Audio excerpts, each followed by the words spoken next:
In this video, I'll show you how you can access MindTap, enter your access code, and navigate through the platform. To begin, you'll log into Blackboard and then log into your MLTI 1023 Blackboard course.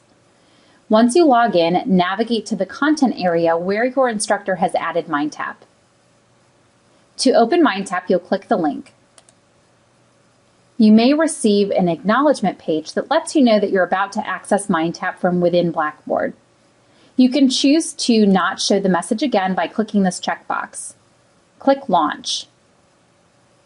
If nothing seems to happen when you click the Launch button, it's likely your browser's pop-up blocker that's preventing the window from opening. Use the pop-up blocker exception guide that's provided within Blackboard to set an exception within your browser to allow for MindTap to open. The first time you access, the Pay for Your Course window will appear. If you've purchased the package from the bookstore, choose Redeem Access Code and hit Continue. This will allow you to enter in the access code that came packaged with your text. Another option that you have is to pay online using a credit, debit card, or PayPal. You can use this option if you did not purchase your materials through the bookstore and wish to pay separately online. You'll also notice that you have a 3-week grace period where you can access MindTap before you need to enter an access code or pay online. Information on your grace period expiration will appear above. You can choose to pay later and go to your course at any time throughout this grace period. Every time you access this screen will open up, just prompting you to enter in your access code or pay online, and you can enter in that information at any time. If you do not do so before your grace period expires, you will be temporarily locked out of the course until you enter in your access code or pay online. Do note that none of your work will be lost.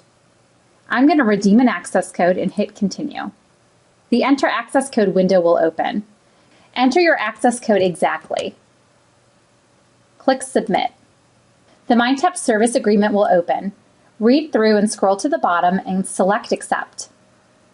Then choose Enter, and you can click anywhere on the screen to remove the navigation overlay. The main view of your page will be listed here, and then you'll have a list of all of your tools down the right-hand side of the page. This is called the App Bar. In the main frame, you have 3 different views. The first view is the week view. This would show you any activities that your instructor has assigned to be due within the given week. You can navigate from week to week using these arrows on the sides. Another view you have is called the Unit View. This gives you a more traditional table of contents type view. You'll have access to various resources, and then you can click into a specific chapter to access the resources for that chapter. Each chapter will begin with the ebook and then include your assignments. To open an assignment, you'll simply click on it from within the list. The third view that you have access to is called your List View.